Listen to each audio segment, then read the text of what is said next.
The fleet hung over the dying star like a gathering of predators scenting blood.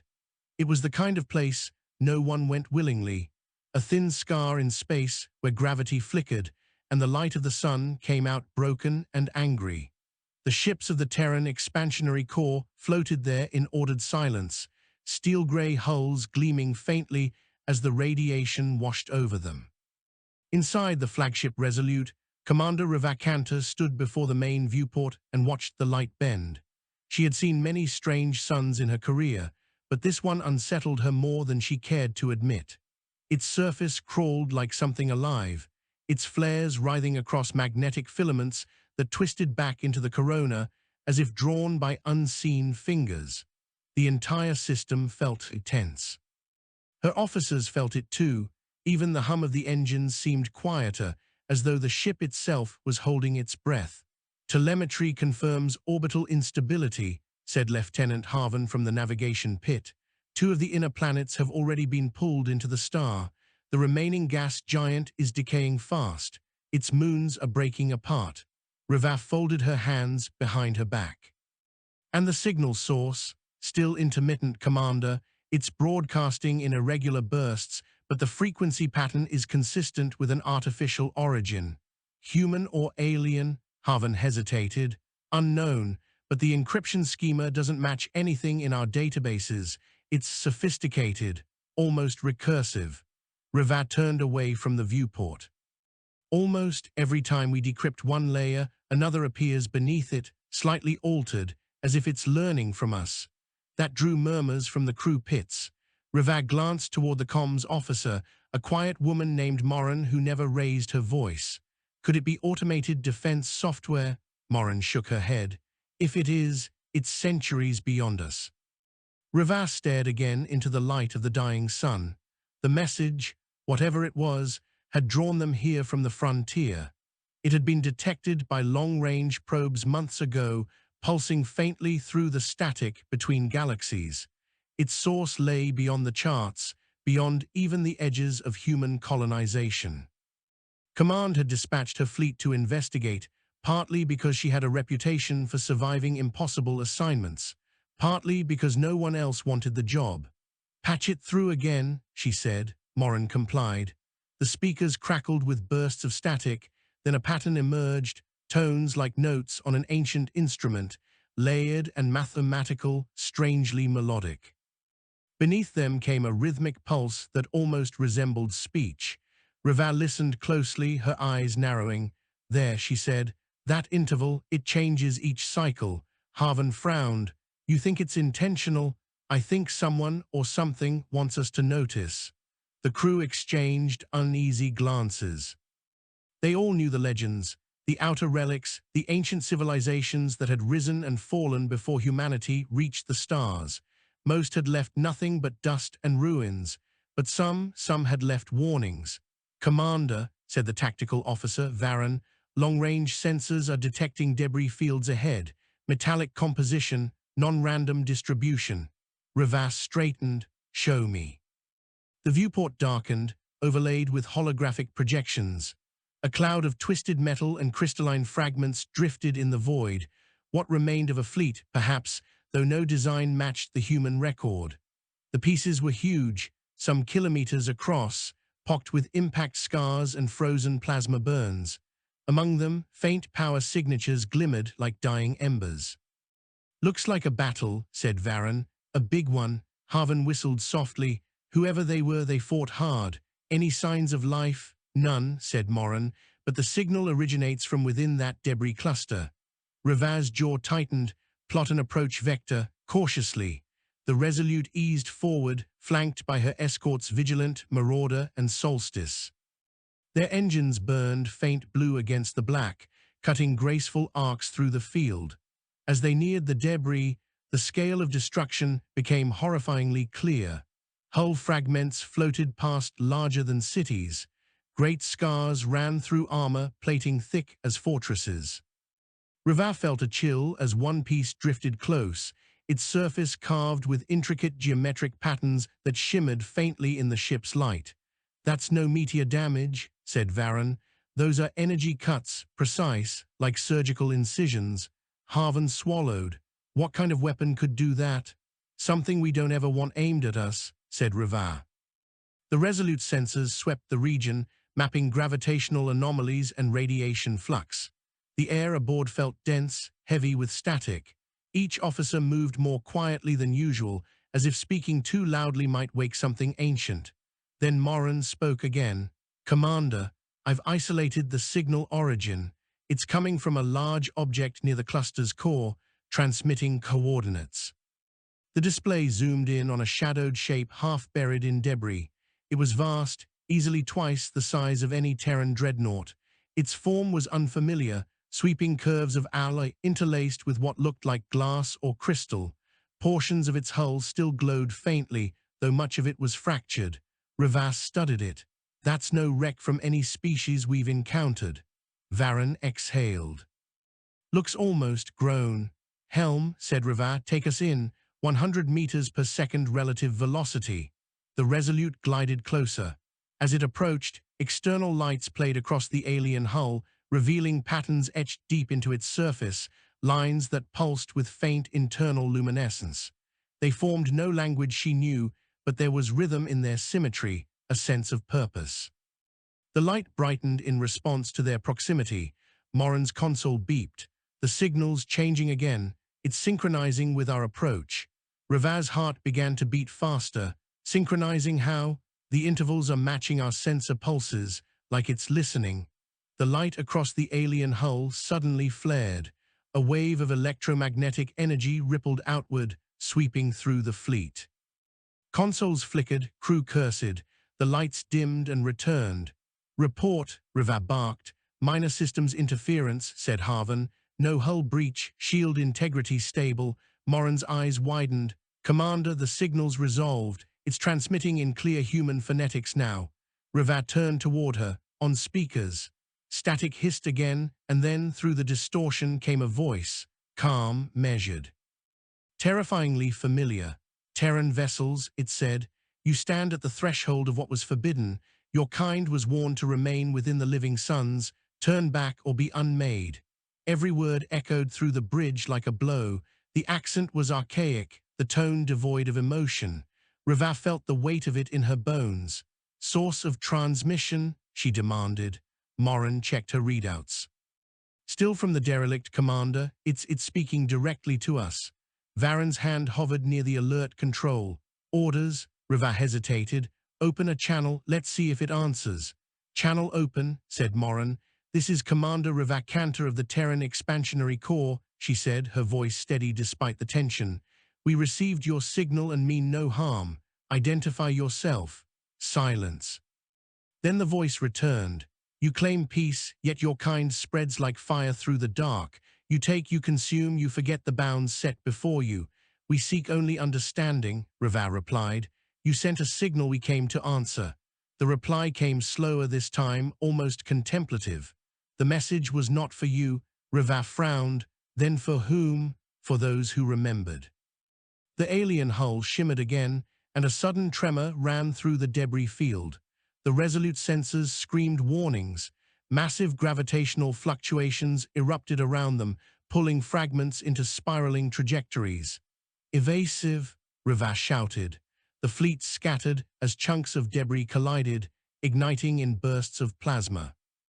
The derelict pulsed with growing intensity, its crystalline veins flaring white-hot. Then, as abruptly as it began, the turbulence ceased. Morin gasped. Commander, the ship, it's activating power systems. On the screen, the derelict's broken sections began to realign. Massive panels slid into place, fused by energy beams, cracks sealed. Light spread through its structure like blood through veins. The thing was rebuilding itself. Varen's hands clenched on his console. It's alive. Rava watched, speechless, as the alien craft reassembled before them, its ruined hull smoothing until it gleamed like a mirror. Then the voice returned, louder now, resonating through their hulls rather than their comms. The sentence was sealed when the last of your kind trespassed here. You will not carry this infection further. Energy flared along the alien ship's sides, pure white arcs gathering in geometric formations. Tactical shields up, Rava snapped. The fleet reacted instantly, forming a defensive line. The first beam struck like a god's hammer. It sliced through the void, impacting the marauders' shields. The protective field held for a heartbeat, then shattered. The ship's hull vaporized in a flash of light. The explosion threw fragments across the debris field. "Marauder destroyed," cried Varron. "It's targeting us again." Rivaz's mind raced. They could not match that kind of power, but the ship hadn't pursued. It waited, almost as if testing them. "Helm," she said sharply, "back us off to safe range. All ships, defensive posture." The Resolute reversed thrusters. The alien ship did not follow, but the luminous patterns along its surface pulsed rhythmically like a heartbeat. Morin whispered, "It's scanning us." "Let it look," said Riva. "Maybe it wants to understand before it kills us." "Commander, incoming message," said Harvan. "It's fragmented, but it's not from the alien vessel. It's from within it." Separate signal embedded in its main broadcast. "Play it." The voice that followed was faint, ragged, human. "If you hear this, we failed. It was never a weapon. It's a guardian. We tried to use it and it turned on us. Leave before it learns your voice." The message cut off in static. No one spoke. The hum of systems filled the silence like a heartbeat. Riva exhaled slowly. "A guardian," she murmured. "Protecting what?" Harvan's voice was barely audible. "Maybe whatever destroyed this system. Or maybe," said Riva, "whatever built it." Outside, the alien ship continued to glow, its power building like a storm about to break. The fleet hung suspended between awe and annihilation. Rivaz's gaze hardened. "Plot emergency, retreat vector to deep space. We'll regroup beyond the system." But as she gave the order, the voice spoke again, softer now, like a whisper from the edge of time. "You cannot flee what you have awakened." And with that, the light consumed the stars. Riva awoke to the sound of alarms and the taste of iron in her mouth. For a moment, she couldn't tell if she was still alive.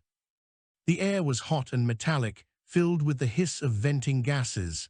Sparks rained from an overhead conduit. Someone was shouting her name. "Commander, Commander, can you hear me?" She forced her eyes open.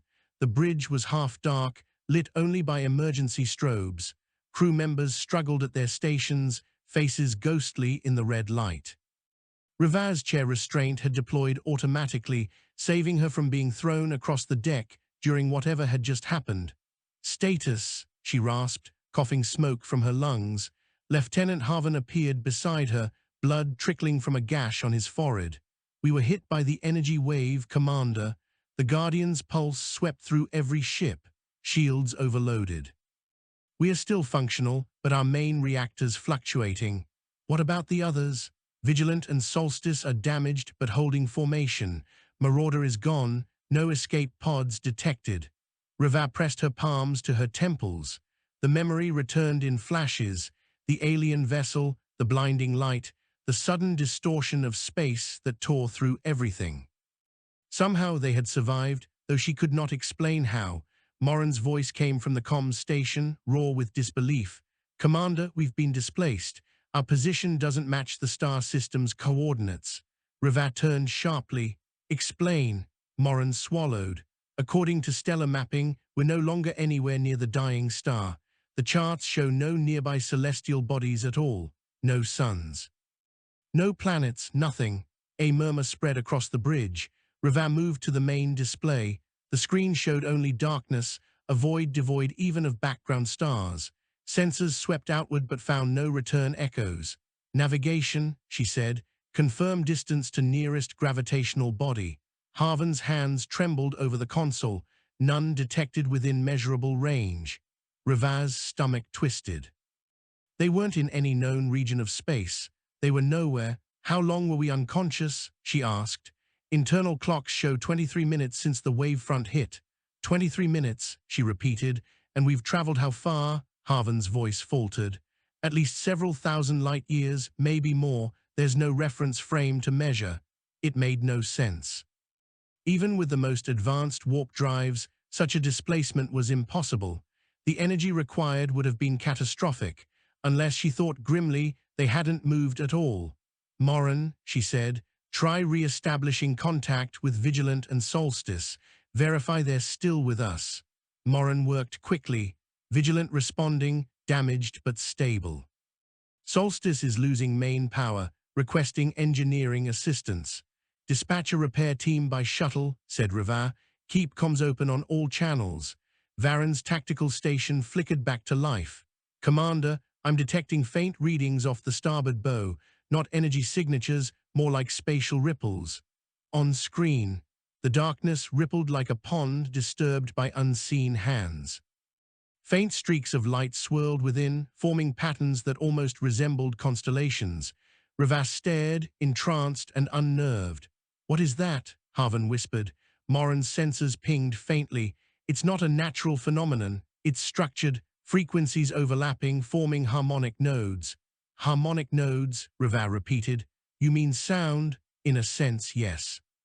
If we translated it to audio frequencies, it might produce. Before she could finish, the ship's speakers crackled. A low tone filled the air, resonant and haunting, echoing through the hull. It rose in pitch until it seemed to vibrate in Reva's bones. It's broadcasting again, Morin said. Same source as before. Reva steadied herself. Let's hear it. The tone shifted into rhythm, pulses layered in complex time signatures. Then came words, soft and distant, overlapping in countless voices. You remain, this is not your place. Return what was taken and the sky will open again. The bridge went silent.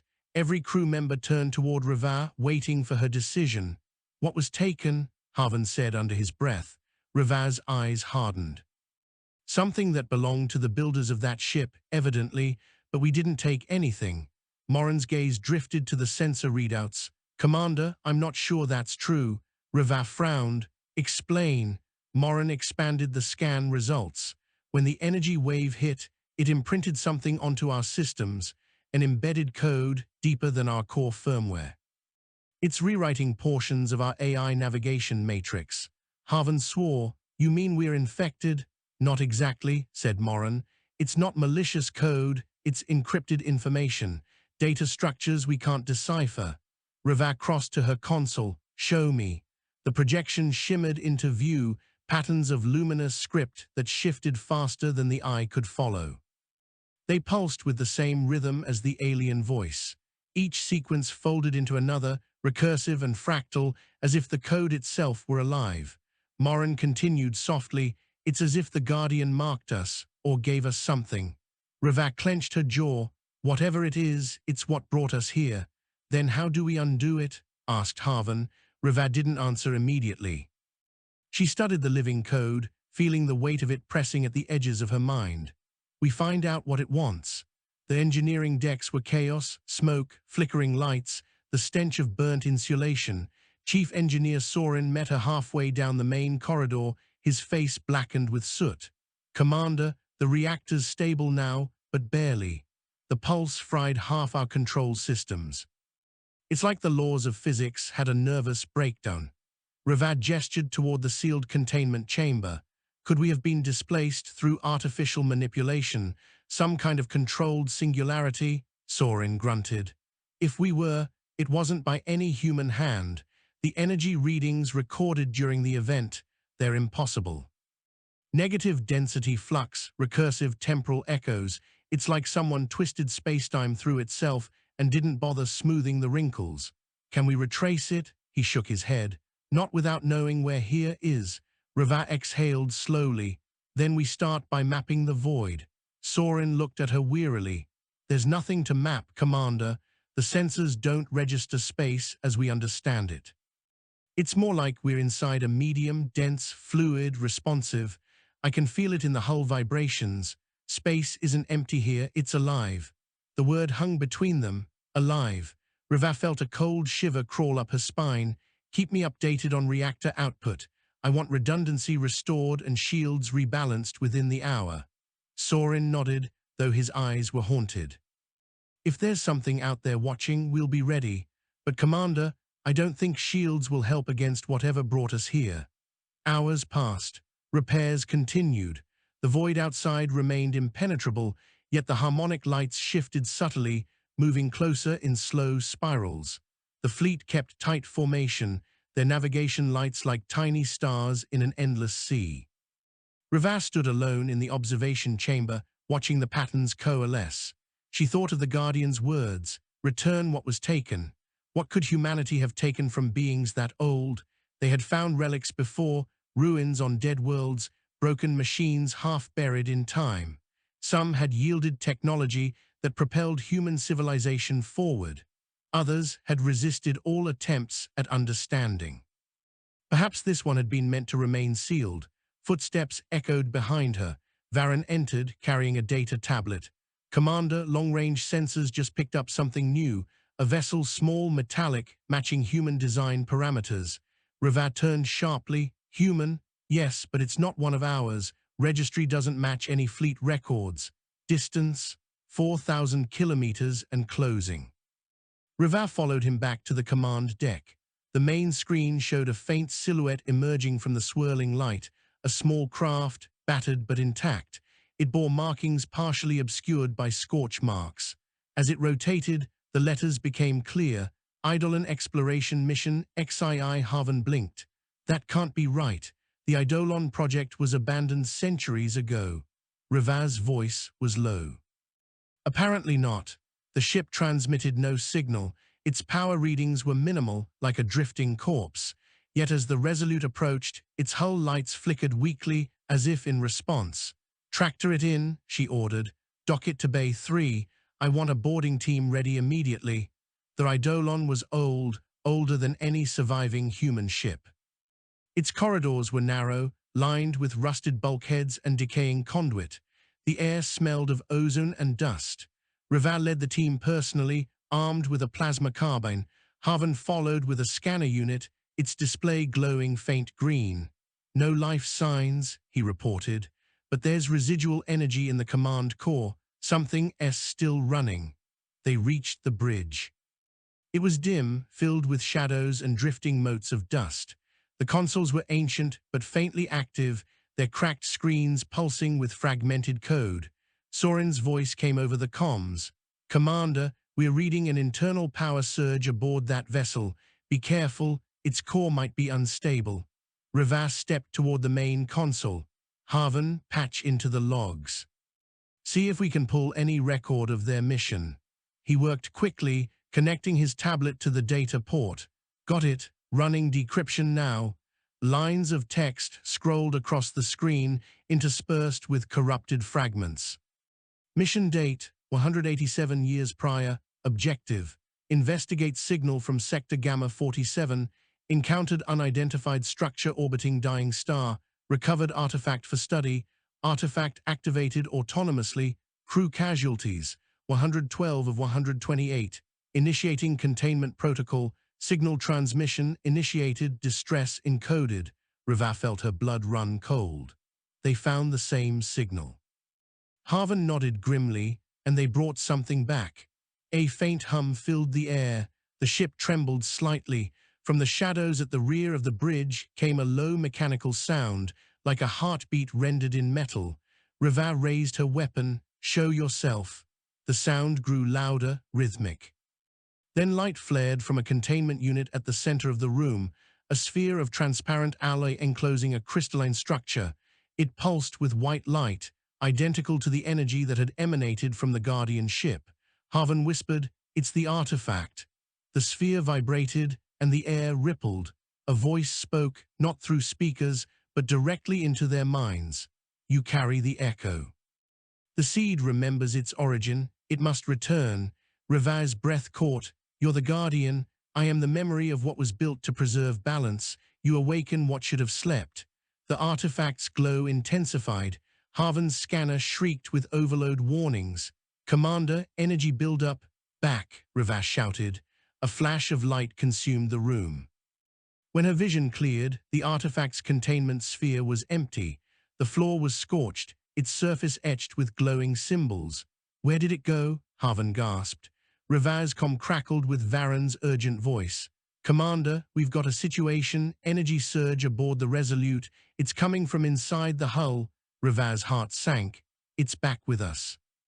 The artifact had embedded itself in the Resolute's main reactor housing. Its crystalline form merged seamlessly with the energy conduits, pulsing in perfect rhythm with the ship's power core. Soren's teams worked desperately to contain it, but every attempt to remove or isolate it was met with failure. The structure adapted, shifting its configuration like living circuitry. "It's integrating," Soren said through gritted teeth, becoming part of the ship itself. Rava stood beside him, eyes locked on the glowing object.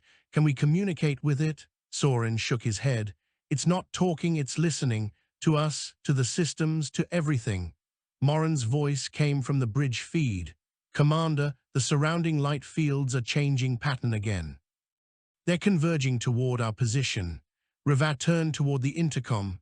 "All hands, prepare for defensive maneuvers." Soren looked at her. "If this thing's calling them, we may not have anything left to defend."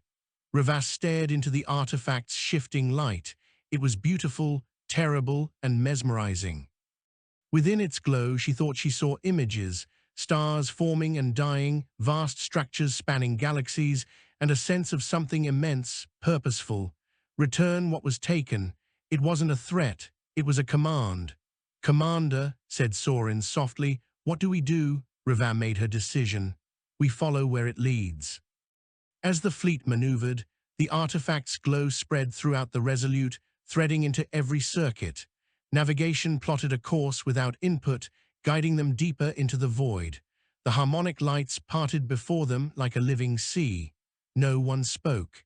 The hum of the engines blended with the alien rhythm pulsing through the hull. The stars began to appear again, not the stars they knew, but vast luminous arcs stretching across a horizon that defied geometry. Space itself unfolded like a flower. Morin's voice trembled. "Commander, I think we're entering another layer of reality.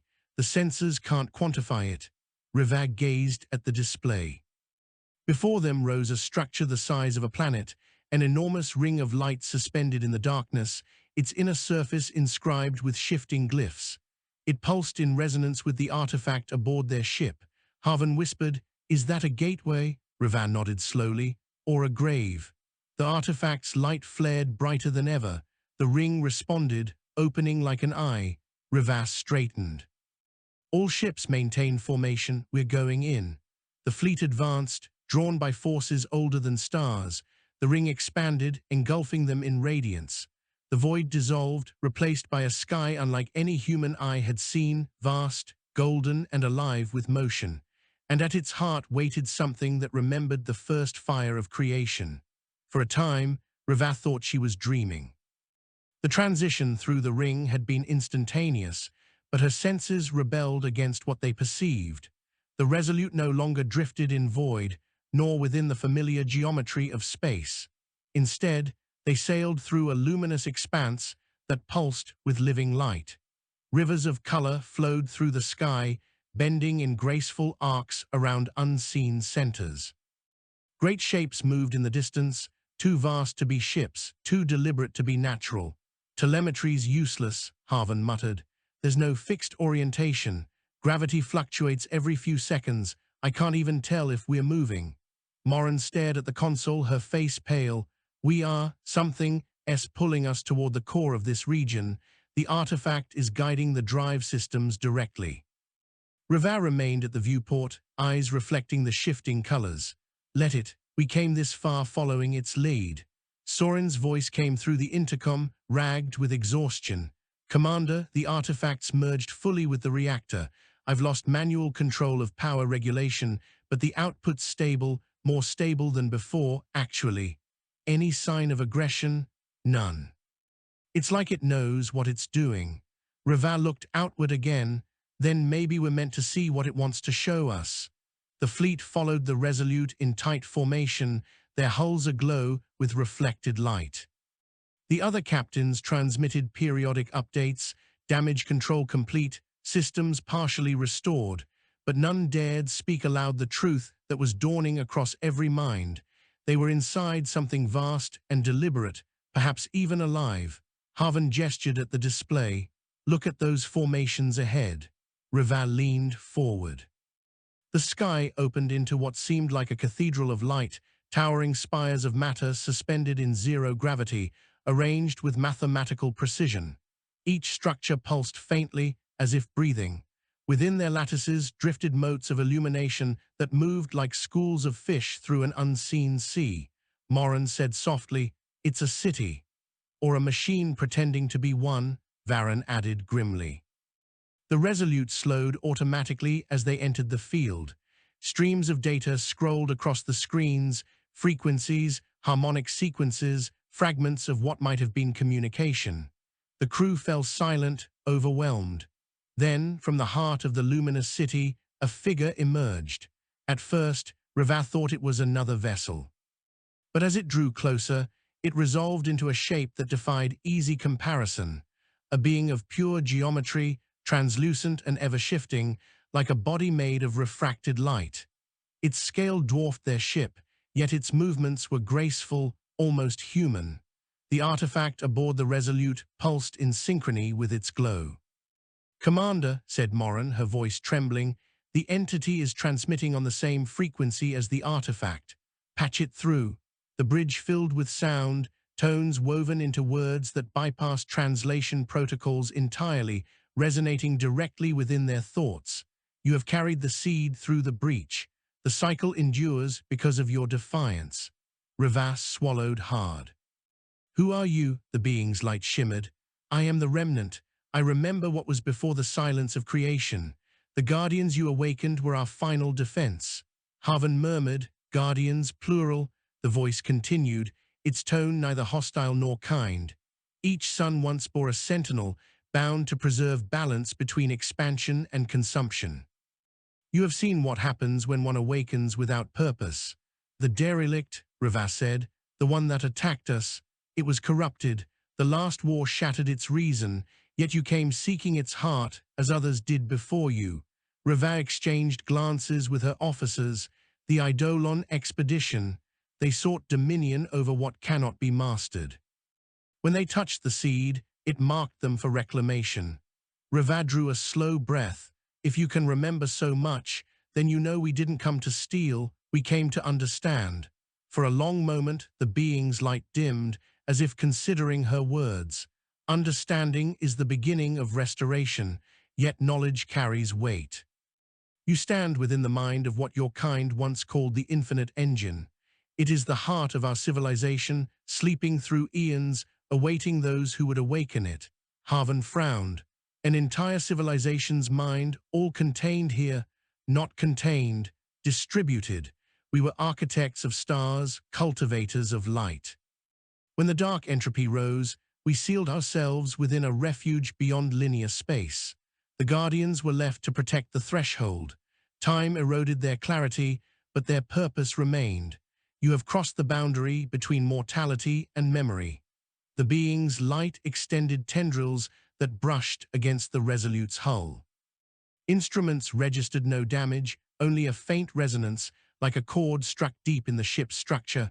"The seed you carry remembers its source. Return it, and the wound between realms will heal. Fail, and the hunger beyond the edge will devour both our kinds."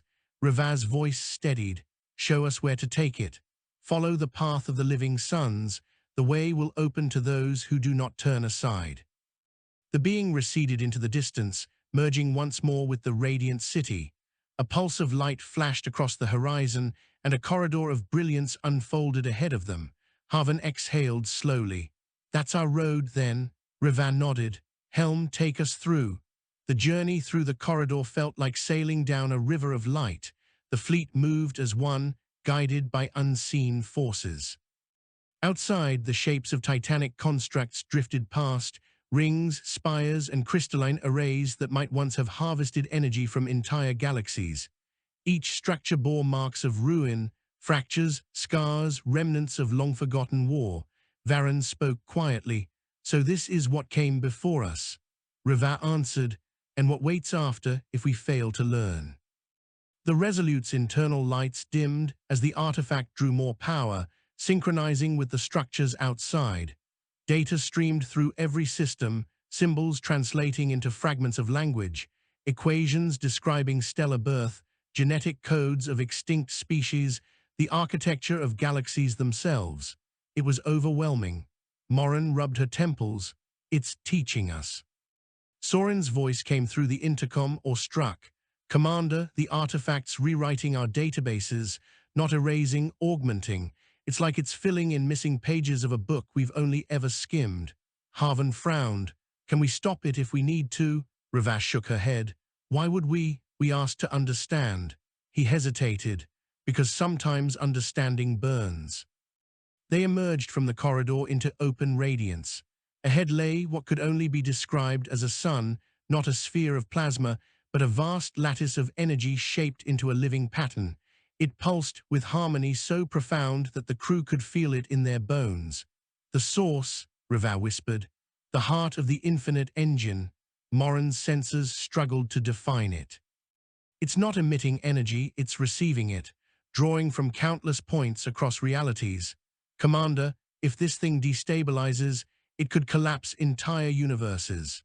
The artifact aboard the Resolute responded instantly, detaching from the reactor and hovering before the viewport. Its light intertwined with the luminous core ahead, forming bridges of brilliance that spanned impossible distances. Data poured through every console, incomprehensible yet mesmerizing. Then came the voice, not from any single source, but from everywhere at once. The seed returns, balance may yet be restored. The surrounding light intensified, but with it came something else, darkness blooming at the periphery, like ink spreading through water. Harvan's instruments flared. Massive energy distortion, something's intruding on the field. From beyond the luminous horizon, shadows emerged, vast, jagged forms that moved with predatory grace. They were ships, but unlike anything human or alien. Their surfaces absorbed light instead of reflecting it, drinking radiance like starving beasts. Varen's hands tightened on his console. Multiple contacts, at least 20. Their signatures matched the Guardians' energy pattern. Not Guardians, Rava said, her voice cold. Revenants. The shadows advanced, emitting pulses that rippled through the golden field. The sun-like core flickered, and the infinite engine groaned, a vibration that shook the very fabric of space. Morin's face went white. They're feeding on it, draining its energy. Helm, evasive pattern delta. All ships, defensive grid, Rava ordered. The fleet responded instantly, engines flaring as they formed a protective barrier around the core. Plasma fire arced through the glowing void, illuminating the attacking vessels, but the beams seemed to vanish into their hulls, devoured by impossible absorption. Varen snarled, "Our weapons are useless." "Then we buy time," Rava said. "If this engine fails, everything ends." The artifact pulsed violently, projecting waves of light that collided with the revenants. Where they struck, the shadows shuddered, momentarily losing coherence. The crew felt the resonance deep within their skulls, a song of defiance made of light. Soren's voice burst over comms. "Commander, the artifact's drawing power from the reactor again. It's overloading." "Let it," Rava shouted. "It knows what to do." The Resolute trembled as streams of energy coursed through its hull. The artifact flared brighter than ever, casting beams into the heart of the infinite engine. The core responded, rising from slumber, its surface blazing like the birth of a new sun. The revenants recoiled, shrieking soundlessly, but they regrouped, forming a ring of darkness around the light. Harvan's hands flew across his console. "We can't hold them all off," Rava gritted her teeth. "We don't have to, we just have to finish what we started." The artifact's light reached a crescendo, the bridge flooded with radiance so intense it erased every shadow. The voice of the remnant echoed once more, now tinged with urgency. "You must anchor the cycle. One human mind must remain to guide the renewal. Without choice, there can be no balance." Rava felt the meaning settle into her chest like a blade. One mind, to remain within the engine as its caretaker. Harvan looked at her in horror. "Commander, no," she smiled faintly. "You always wanted to see what lay beyond the edge, Lieutenant. Consider this my report." Before he could protest, she stepped forward into the light of the artifact. It surrounded her gently, almost tenderly. Her body dissolved into particles of brilliance, her consciousness expanding beyond flesh and ship and fear. For a heartbeat, or eternity, she saw everything. The memory of ancient builders.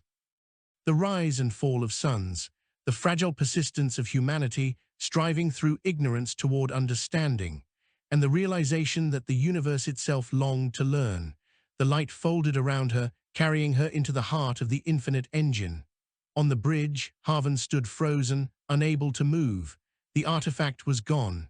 In its place, the reactor glowed with calm, steady power. The revenants disintegrated one by one, their forms unraveling into dust. Morin whispered, "She did it." The luminous core before them pulsed once, twice, and then sent a wave of light rippling across the void. The damage repaired itself. The golden radiance brightened until it filled every sensor channel. Soren's voice came through, barely audible over the hum. "Commander Cantor's presence is everywhere. I can feel her in the systems." Haven stared at the view beyond the glass. "She's not gone, she's become part of it." Varen placed a hand on his shoulder. "Then she saved more than just us." Moments or centuries later, within the living core, Rava opened her eyes. Around her spread the architecture of infinity, threads of light weaving into galaxies. She felt neither fear nor pain, only understanding. The engine spoke not with words, but through memory and emotion. "You are the bridge between what was and what may be." She answered not with speech, but with will. "Then let there be harmony." And the light obeyed. The Resolute hung in silence, orbiting the reawakened core like a pilgrim unsure how to pray. The light had gentled after its storm. What had been blinding now glowed in steady rhythm, like a heartbeat the universe itself could hear. Inside, the crew moved quietly, their voices hushed by awe. Every console hummed with energy, yet the systems were stable, balanced, whole, as though guided by invisible hands. Haven sat at the central command station, his posture rigid. For the first time in his life, he was the highest-ranking officer alive. He had expected triumph to feel heavier than this. Instead, it felt hollow. "Status of the fleet?" he asked without turning. Morin's voice carried across the bridge. "Vigilant reports full power restored. Solstice's engineering teams are still working on secondary propulsion, but they're stable. Radiation levels in the surrounding space have normalized. And the engine," she hesitated, "constant, output steady, but it's reactive. Every time we transmit a command or even a system ping, it answers. Subtly, the laws here bend to accommodate us." Haven exhaled through his teeth. "She's doing it." Varen nodded from the tactical station. "You think she's still in there?" "I don't think," said Haven. "I know." The bridge fell silent again. None of them doubted it. They could feel her, Rava's presence woven through the hum of the ship, in the rhythm of the lights, in the faint warmth of the air. The artifact had vanished, but what replaced it was her essence, diffused through the system like a consciousness stretched across stars. Soren's voice came over the comms, calm but reverent. "Engineering to command. Reactor readings stable at 112% efficiency. Commander Cantor," he stopped, caught himself. "The core seems to respond better when we speak her name." Haven looked toward the overhead mic. "She's not a reactor, Chief. Treat her like a person." There was a pause, then Soren's quiet reply. "Aye, sir, we will." Morin turned in her chair. "Sir, the light corridor ahead is shifting again, the paths reconfiguring." Varen frowned. "Another test, or an invitation," Haven said. "Either way, we follow." He rose from the chair that still bore Rava's insignia and stepped toward the viewport. The golden horizon pulsed, opening into a new expanse. Beyond it lay a landscape of impossible beauty, fields of drifting color, spheres of crystallized energy orbiting one another like living moons. "We came looking for a message," Haven said softly. "Now the message is looking back." He raised his hand. "Helm, take us through." The passage beyond the radiant veil unfolded into vast silence, not absence, but calm, the stillness that follows understanding. The ships glided through corridors of suspended light, every sensor awash with readings no human instrument could classify. Particles shimmered like motes of memory. Even the void seemed warm. Morin's voice trembled. The field densities changing. Gravity patterns forming ahead. "Show me." The holographic display resolved into a sphere, massive but not planetary. Its surface was a mosaic of shifting patterns, each line glowing faintly. It resembled both architecture and organism, a city given motion. "What is that?" asked Varen. Soren's voice joined the feed. "Reading an active power grid, sir. If I didn't know better, I'd say it's alive." The sphere rotated slowly, and an aperture blossomed open at its equator. Inside glowed a vast chamber, lined with spires of crystal that hummed with energy. Morin said, "It's signaling us. Translate." After a moment's adjustment, the tones resolved into words that filled the air like song. "Children of the later sun, you stand where the first breath was taken. The cycle resumes. Bring your fire that we may breathe again." Haven shivered. "That's not a warning, it's a welcome." "Could be both," Varen said under his breath. "Prepare docking sequence," Haven ordered. "I'm taking an away team." Morin turned sharply. "Sir, we can send drones." "No, whatever this is, it called us by name. It deserves an answer face to face." Varen rose from his station. "Then I'm coming with you." Haven nodded. "And Morin, you'll have the con until I return. If anything changes, if she speaks, record everything." The shuttle cut through the golden mist like a knife through silk. Outside the viewport, the living city's surface loomed, every curve shifting with liquid grace. As they approached the aperture, luminous filaments reached outward, brushing gently against the hull. The sensors registered no impact, only resonance. "It's scanning us," Varen said. "Let it look," Haven replied. They entered the chamber. The light within was soft, pulsing in slow rhythm. Structures rose from the floor like frozen lightning, each one humming a tone that harmonized with the next, until the entire space sang with living music. Haven stepped out of the shuttle and felt the vibration through his boots. The air, if it could be called air, was charged with warmth and the faint scent of ozone. He could feel the hum in his bones, the same note that had lingered in Rava's voice before she vanished. "She's here," he murmured. Varen looked around uneasily. "Where exactly?" Before Haven could answer, the chamber brightened. Lines of light raced across the crystalline floor, converging at the center. A column of radiance rose, twisting, condensing, and then shaped itself into a figure. The figure that coalesced before them was not Rava as she had been, yet something of her unmistakably lingered. Her outline flickered like light through water, sometimes human, sometimes abstract geometry that pulsed with rhythm. Her face, when it stabilized, was gentle and alert. "Commander Haven," the voice said, not through sound, but through vibration that filled every molecule of air. "You came through the storm." He took one step forward, his chest tight. "Rava, is it really you?" The figure tilted her head slightly. "Rava was one form. What remains is more and less. The engine does not destroy, it translates." Varen lowered his rifle slowly, eyes wide. "You merged with it?" "Not merged," said the light being, her tone calm and patient. "We found balance." The machine had always waited for a mind capable of choice, not control. "I offered mine." Haven's throat went dry. "Do you understand what you've become?" "Yes," she said. "And no, understanding changes as quickly as light moves, but I remember what we were and why we came here." The crystalline spires around them began to glow in sympathy, each one resonating with the words. Through the ship's comlink, Morin's startled voice broke in. "Command to shuttle, sensors are registering immense energy buildup around your position." "Is she?" "She's speaking," Haven interrupted softly. "Don't interfere." The figure turned toward him again. "You must leave soon. This place is not meant for matter-bound beings. But before you go, I must show you what the stars have forgotten." The floor beneath them shimmered. In an instant, they stood within a panorama that defied distance. A vision stretched across both time and memory. They saw civilizations blooming and collapsing like waves upon a shore. They saw vast beings woven from plasma drift between galaxies, tending to newborn stars as if to gardens.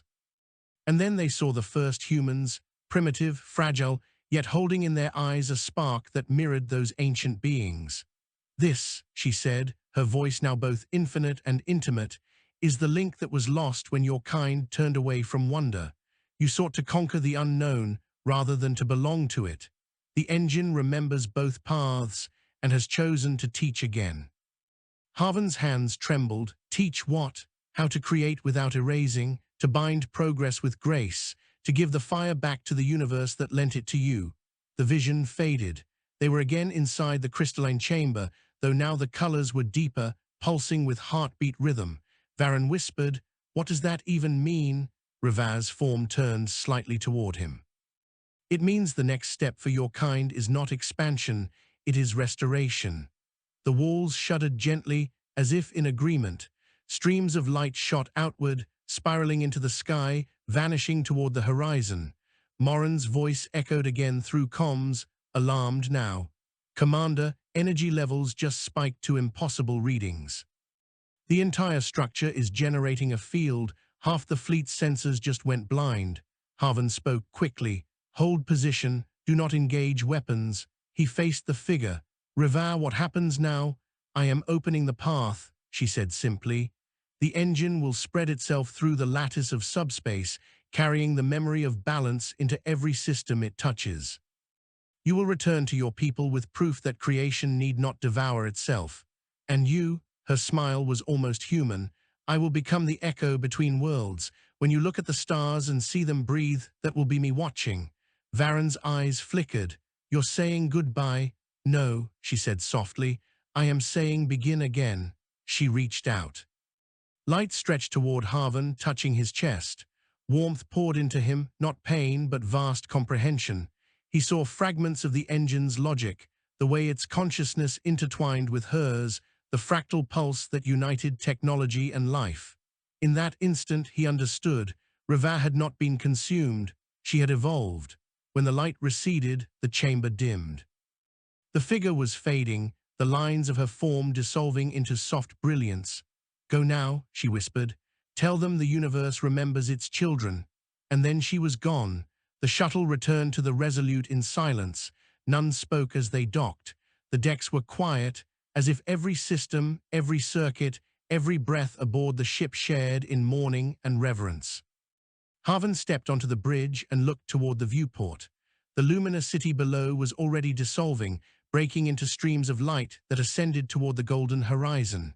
Each fragment rose like a soul unbound, spreading across the void. Morin turned toward him. "She's gone, isn't she?" He nodded slowly. "No, she's everywhere now." Varen folded his arms, staring at the display. "So what do we tell Command?" "The truth," Haven said, "that we found what we were looking for and that it changed us." The golden glow ahead began to fade, revealing a clearer void beyond. Stars emerged, ordinary, familiar, distant. The fleet turned toward home.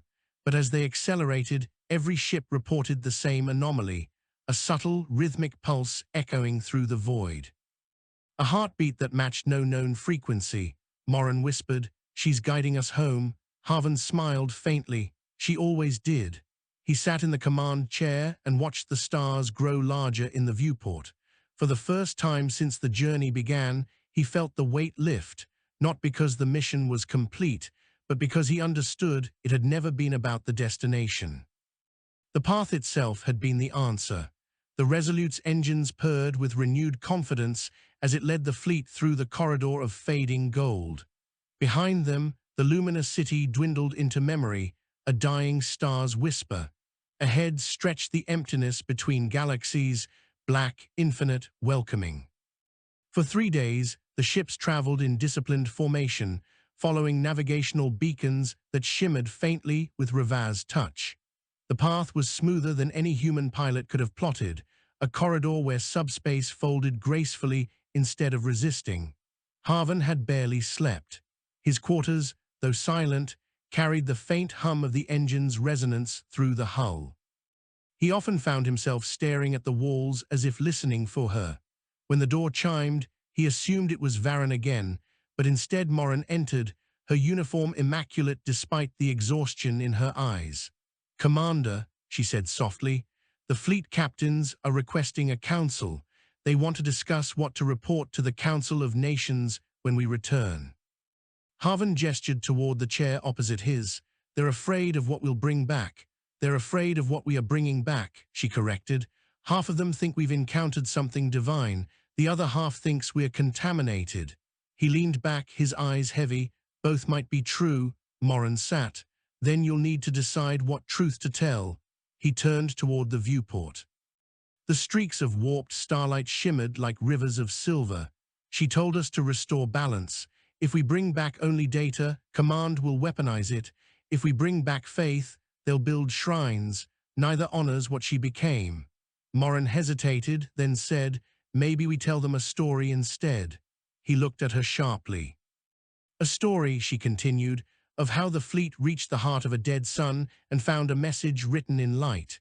How we learned that the universe listens when spoken to kindly. No weapon schematics, no godhood, just a truth that humbles. Harvan's lips curved faintly. You've learned from her. Morin smiled. We all did. The comm panel chimed before she could reply. Varen's voice came through, clipped but tense.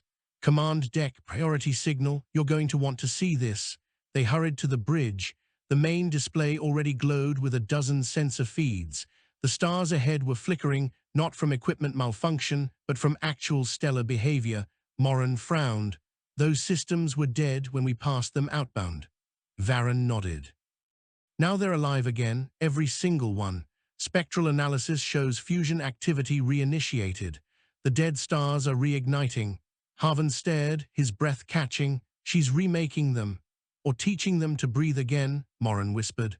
Across the void, the reborn stars pulsed in sequence, like a message written across the fabric of space.